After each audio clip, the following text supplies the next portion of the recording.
Vamos a la palabra del Señor. Libro de Daniel, capítulo 11. Y vamos a estar mirando desde el versículo 1 hasta el 6. Dice así la palabra de Dios. Y yo mismo, en el año primero de Darío el Medo, estuve para animarlo y fortalecerlo. Y ahora te mostraré la verdad. He aquí que aún habrá 3 reyes en Persia, y el cuarto se hará de grandes riquezas más que todos ellos, y al hacerse fuerte con sus riquezas levantará a todos contra el reino de Grecia. Se levantará luego un rey valiente, el cual dominará con gran poder y hará su voluntad, pero cuando se haya levantado, su reino será quebrantado y repartido hacia los 4 vientos del cielo, no a sus descendientes, ni según el dominio con que él dominó, porque su reino será arrancado y será para otros fuera de ellos. Y se hará fuerte el rey del sur, mas uno de sus príncipes será más fuerte que él, y se hará poderoso, su dominio será grande.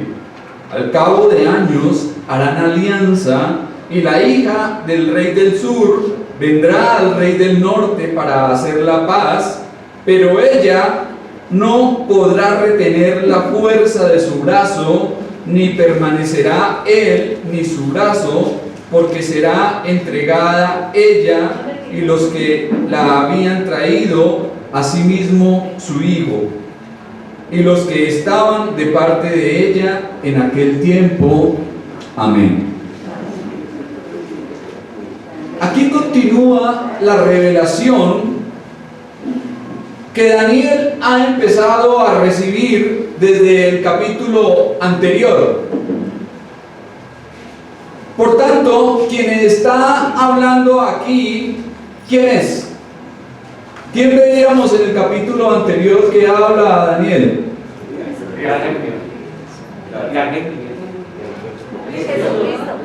El Señor Jesucristo, a quien se describió ahí en el capítulo 10 como alguien glorioso, majestuoso. Dice que su cuerpo era como el berillo y su rostro parecía el de un relámpago.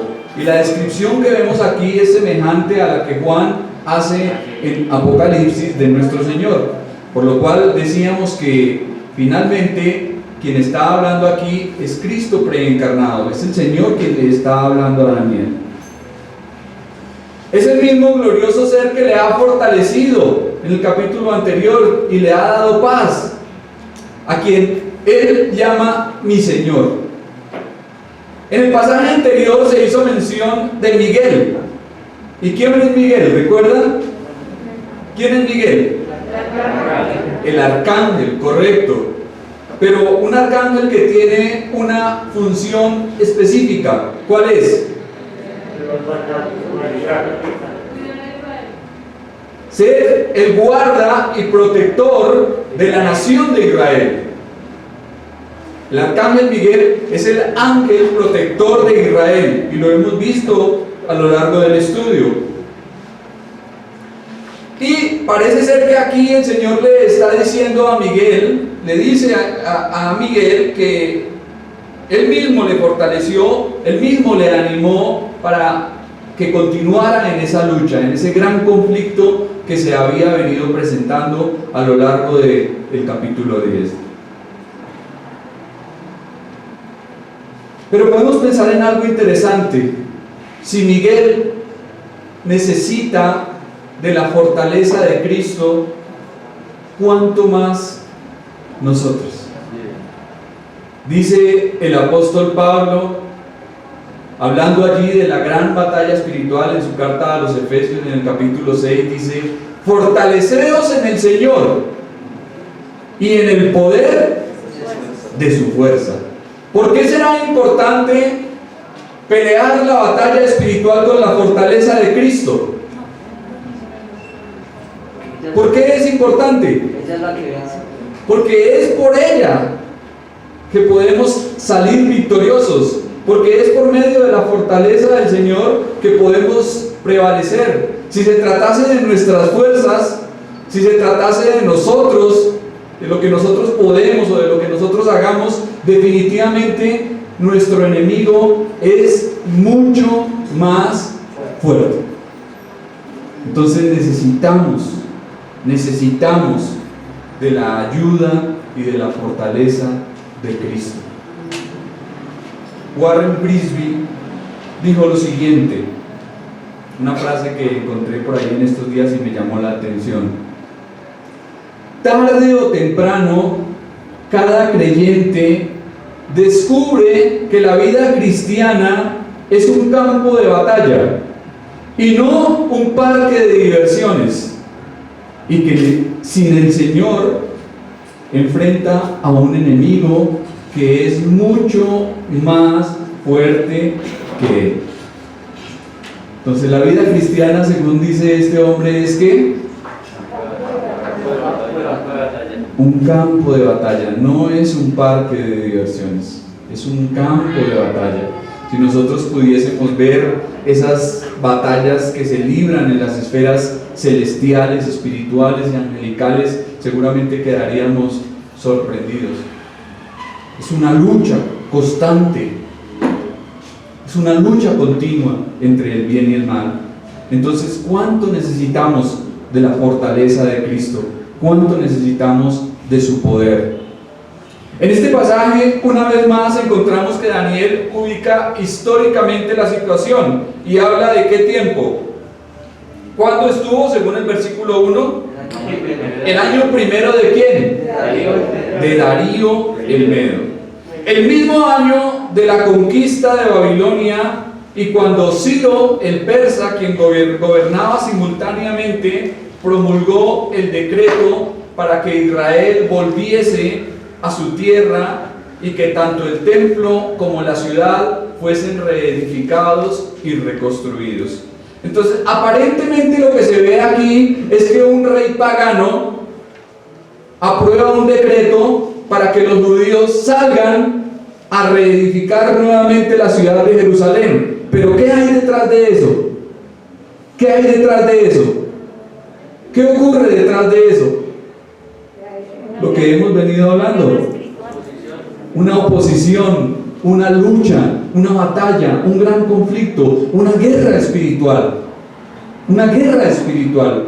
Y es que realmente, mis hermanos, o sea, nosotros tal vez no alcanzamos a percibir ni a entender lo que ocurre en las esferas espirituales, pero es real.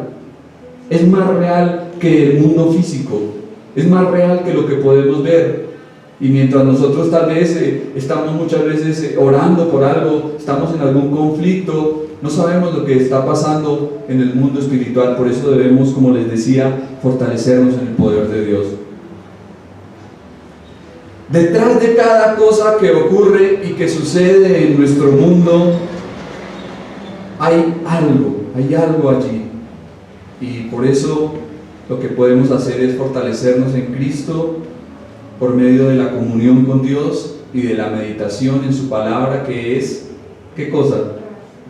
¿Qué es la palabra para nosotros? La espada en el Espíritu.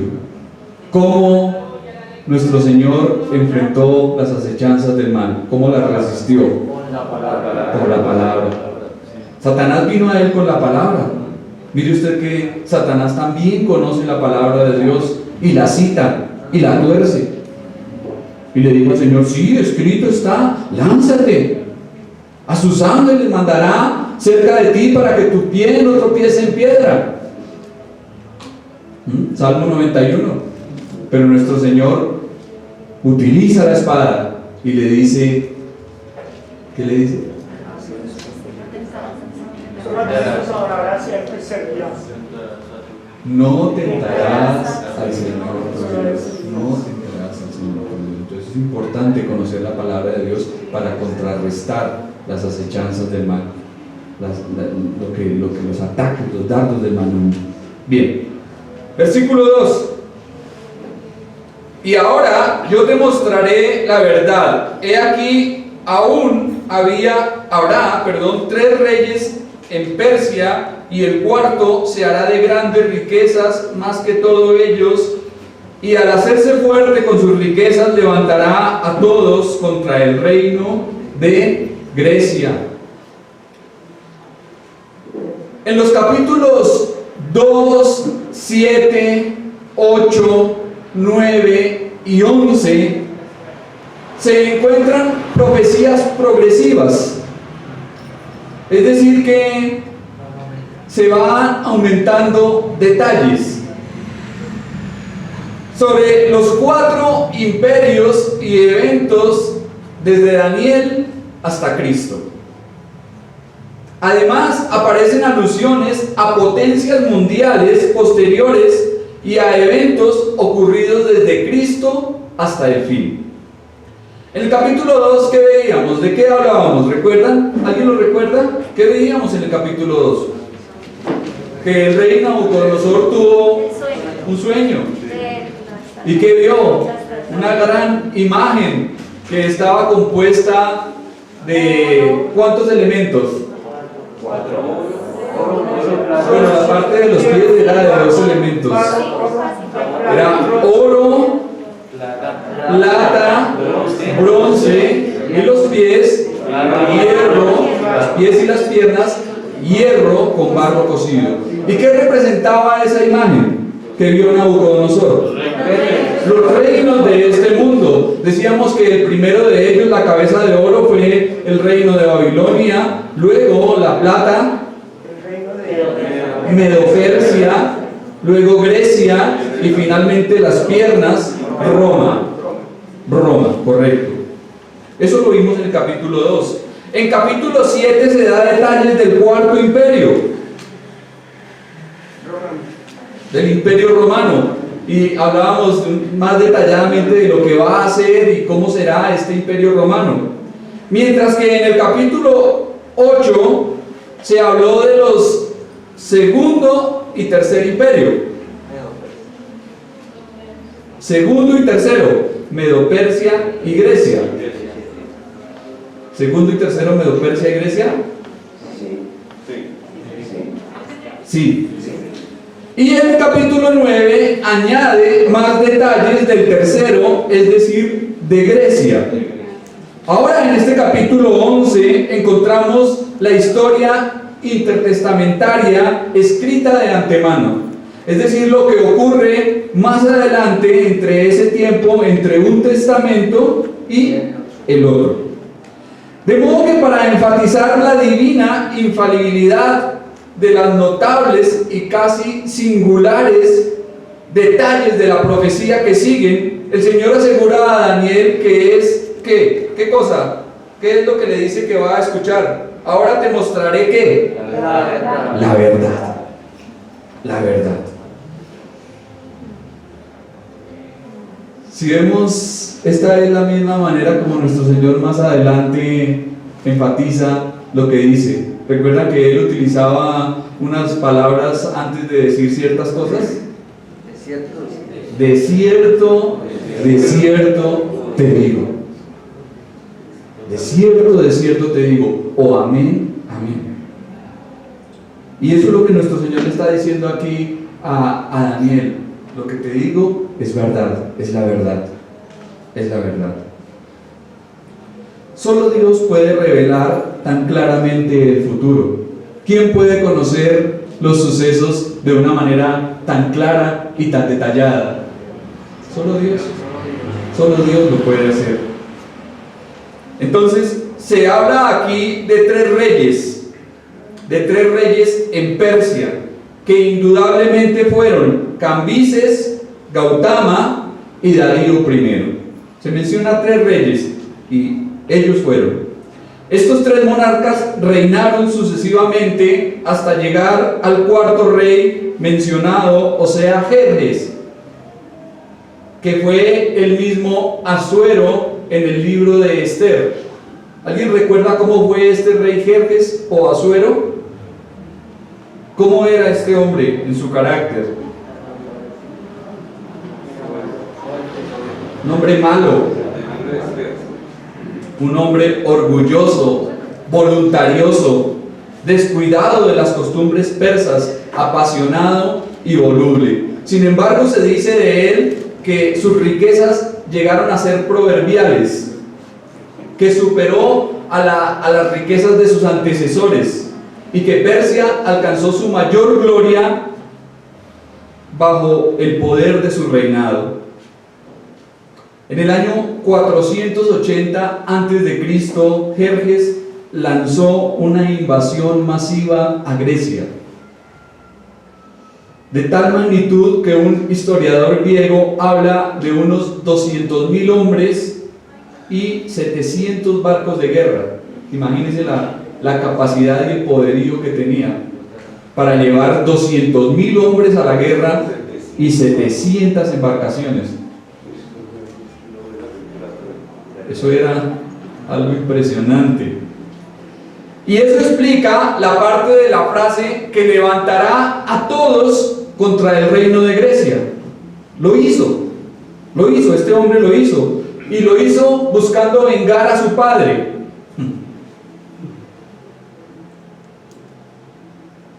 Este rey reunió todos los recursos que pudo para levantarse contra los griegos, quienes finalmente le derrotaron. Continuamos, versículos 3 y 4. Luego se levantará un rey valiente, el cual dominará con gran poder y hará su voluntad. Pero cuando se haya levantado, su reino será quebrantado y repartido hacia los 4 vientos del cielo, no a sus descendientes, ni según el dominio con que él dominó, porque su reino será arrancado y será para otros fuera de ellos. ¿Quién será ese rey valiente del que se habla en este versículo? Alejandro el Magno, correcto. El famoso conquistador macedonio, de quien ya también hemos hablado en capítulos anteriores, a quien se le identificó como el cuerno notable del macho cabrío. Recuerdan que veíamos una visión que Daniel tuvo junto al río, en donde un macho cabrío venía del oriente y hirió al carnero y lo dejó prácticamente noqueado. No, dice que no hubo quien pudiese librar al carnero de su poder y de su fuerza. Este fue Alejandro Magno, quien en el año 334 a.C. invadió Persia para vengarse de todos los males que sufrió Grecia por la invasión de Jerjes. El padre de Alejandro murió cuando él tenía apenas 20 años de edad, es decir, que su padre murió siendo joven. Así que el joven monarca se preparó para lanzar una fulminante campaña militar que lo llevó a la supremacía del poder mundial y lo hizo señor de un vasto imperio. Las conquistas de Alejandro, además de ser militares, se dice que fueron también culturales, porque lo que buscaba este hombre, ¿qué era?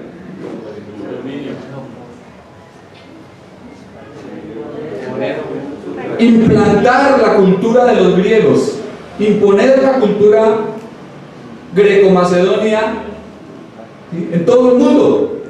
En todo el mundo el hombre quería influenciar y, mejor dicho, que todos pensaran como pensaban los griegos. Entonces sus conquistas, además de militares, fueron culturales, ya que el helenismo se extendió a todos los países del Medio Oriente. Alejandro designó a un hombre llamado Aristóteles. ¿Sí lo ha escuchado? ¿Quién fue Aristóteles? Un sabio de la antigüedad, un filósofo, un pensador. Alejandro lo designó a él para que encabezara el equipo de maestros que enseñaban la cultura griega a las tierras conquistadas. Entonces Aristóteles estuvo trabajando allí en establecer y fomentar la cultura para Alejandro. Pero si las conquistas de Alejandro fueron sorprendentes y súbitas, también lo fue su desaparición en el escenario de la historia. ¿De qué edad murió Alejandro? Ya lo hemos dicho acá. 33. De 33 años. Murió misteriosamente en la ciudad de Babilonia a la edad de 33 años. Imagen 1, la anterior. Ahí está.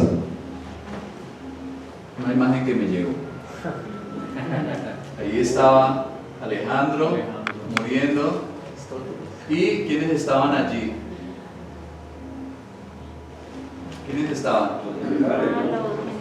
Los 4 generales. Por ahí alguien dice que el llanto de los que heredan es risa debajo de la máscara. Estaban allí esperando que Alejandro muriese. ¿Para qué? Repartir el reino. Para tomar ese reino, ese vasto imperio que ese hombre había levantado. Allí estaban sus generales. ¿Cómo se llamaban?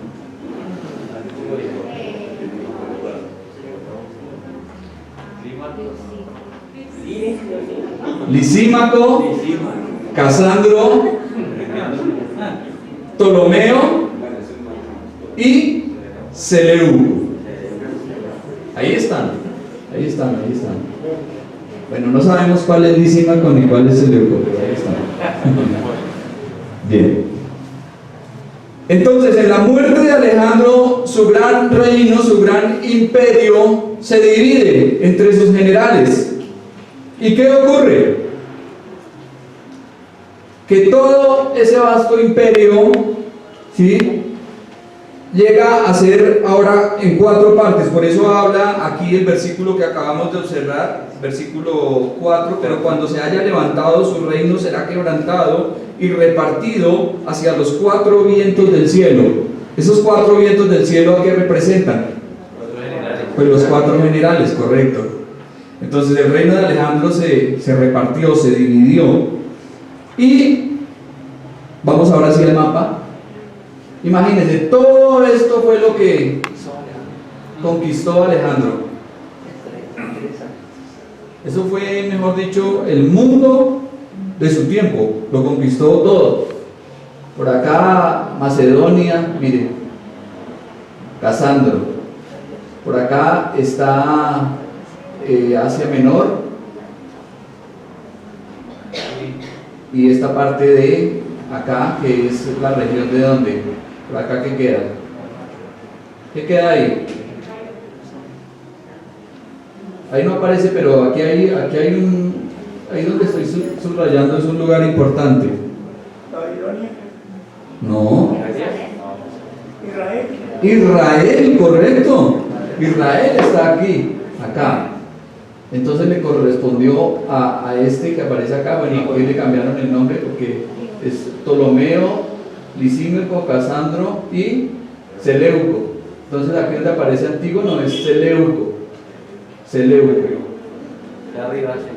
Acá, la parte de Israel y al norte de Israel fue la parte que le correspondió a los Seleucidas. Y acá, eso es Seleuco. Ese es Seleuco, esa parte. ¿este es Seleuco? Sí, amarillo. El amarillo. Y Lisímaco. No, espere, no me Es que hay 5. me confunden. Es que hay 5, mi hermano. Seleuco está arriba. Seleuco está arriba. Es que lo que pasa es que aquí aparece Antígono, pero ese no es el nombre. Es Ptolomeo, Seleuco, Casandro y Lisímaco. Entonces, el sur es de los Ptolomeos, y el norte de los Seleucos. ¿Sí? Y eso será lo que se va a describir de aquí en adelante, las guerras entre los reyes del norte y los reyes del sur. Esas guerras continuas y constantes que va a haber entre el norte y el sur, eso será lo que se continuará hablando en este capítulo. Ahora, ¿por qué se habla de estas guerras? ¿Por qué se menciona acerca de estas guerras? O sea, ¿qué tiene que ver aquí? O sea, ¿qué tiene que ver con Israel? ¿Qué tiene que ver con Israel todas esas guerras entre los reyes del norte y los reyes del sur? Imagínense, si usted está en medio de una guerra, las personas que estén ahorita en Ucrania o por ahí, digamos, en los alrededores, ¿será que sienten las consecuencias de la guerra? Claro, obviamente. Entonces, Israel estando ahí entre ese fuego cruzado, entre los reyes del norte y los reyes del sur, ¿sí? Obviamente sufrió las consecuencias. Y por eso es que se menciona aquí en la palabra de Dios, ¿sí? Dios no habla de cosas por ahí que ocurrieron ahí al azar, no. La profecía bíblica, recordemos que se ha centrado en torno a Israel y a Jerusalén. Entonces es lo que tiene que ver con Israel y con Jerusalén. Bien, versículos 5 y 6. Y se hará fuerte el rey del sur, mas uno de sus príncipes será más fuerte que él y se hará poderoso. Su dominio será grande. Al cabo de años harán alianza y la hija del rey del sur vendrá al rey del norte para hacer la paz, pero ella no podrá retener la fuerza de su brazo, ni permanecerá él ni su brazo, porque será entregada a ella y los que habían traído a sí mismo su hijo y los que estaban de parte de ella en aquel tiempo. Bien, entonces dijimos que esto es la parte de los seleucidas y la parte de los ptolomeos, correcto. Entonces, la expresión la reina del sur se emplea para designar a Ptolomeo, quien recibió el área de Egipto cuando el imperio de Alejandro fue dividido. Inicialmente fue designado como sátrapa en aquella región, pero más tarde se proclamó rey y efectivamente reinó hasta su muerte en el año 285 a.C. Sin embargo, sus sucesores continuaron en el poder del reino del sur, y la revelación ahora deja Asia y Grecia para enfocarse en ¿dónde? Ahora, ¿en dónde se enfoca la revelación? ¿Sí? Los reyes del norte y los reyes del sur. Bien.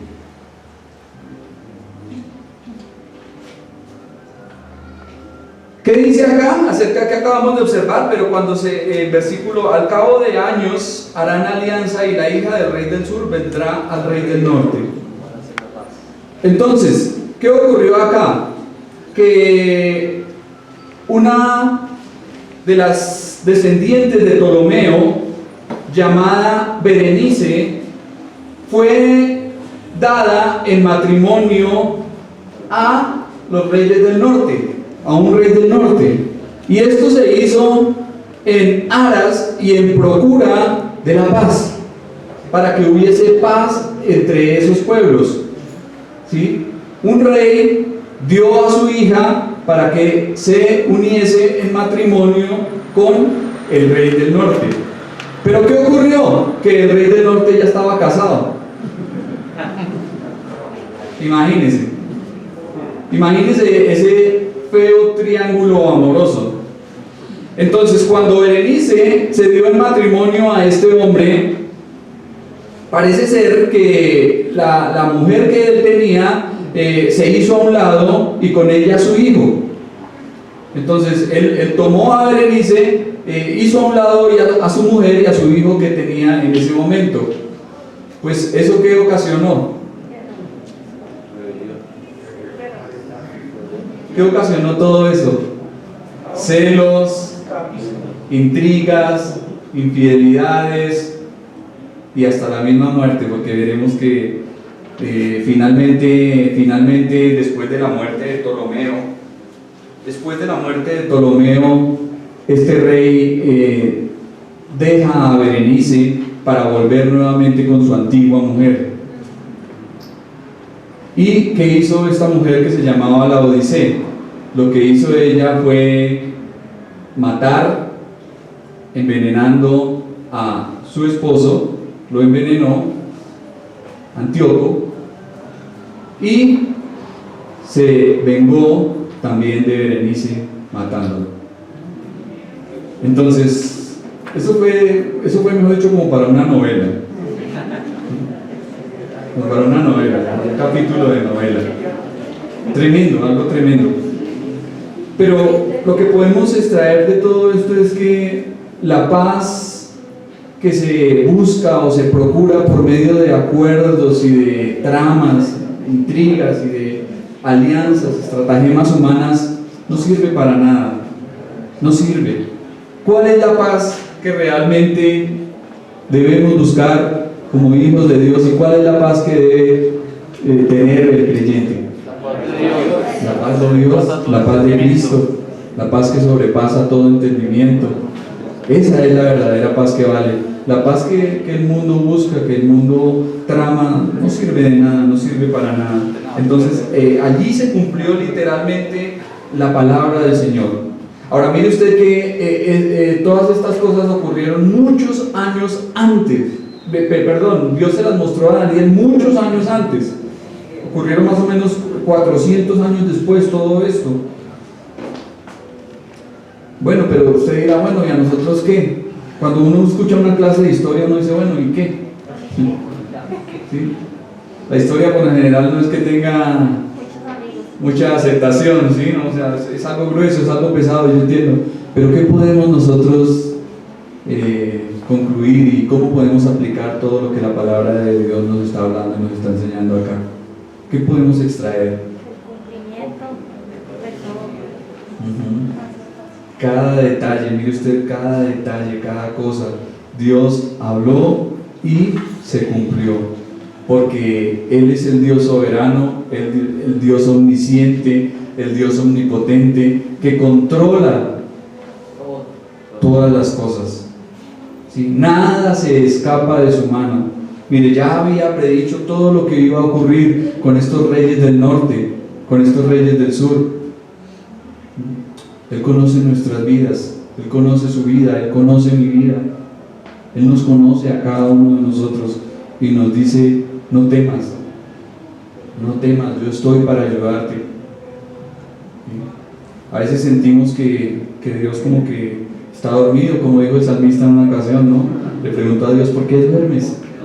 Parece que hay momentos en los cuales como que Dios no estuviese o tal vez estuviese por ahí en otros asuntos. Pero lo cierto es que todo lo que ocurre en este mundo, todo lo que nos pasa, todo lo que sucede está bajo su soberanía, está bajo su control. Él lo gobierna, ¿sí? Él todo lo lleva para sus buenos propósitos, sus planes eternos, lo encamina para bien. Muchas veces las cosas aparentemente son malas, como lo que le ocurrió a José, ¿no? ¿Qué le pasó a José? Sus hermanos lo odiaron, lo vendieron, lo metieron en una letrina, ¿sí? Lo hicieron pasar por muerto, fueron y llevaron la túnica de colores a su padre diciéndole que unas fieras del campo lo habían devorado y aparentemente le pasaron muchas cosas malas a José, pero hay algo bonito al final de la historia y es que dice, ustedes pensaron en hacerme mal, pero Dios todo lo encaminó para bien. Y eso es lo que nosotros debemos confiar, esa es la esperanza que debemos de tener, que aunque sucedan muchas cosas, Dios está con nosotros, Él es el Señor de la historia y que nuestras vidas están en sus manos y que con Él somos más que vencedores. Esta mañana cantábamos, somos más que vencedores, ¿no? Tenemos la victoria en Cristo. Amén, mis hermanos.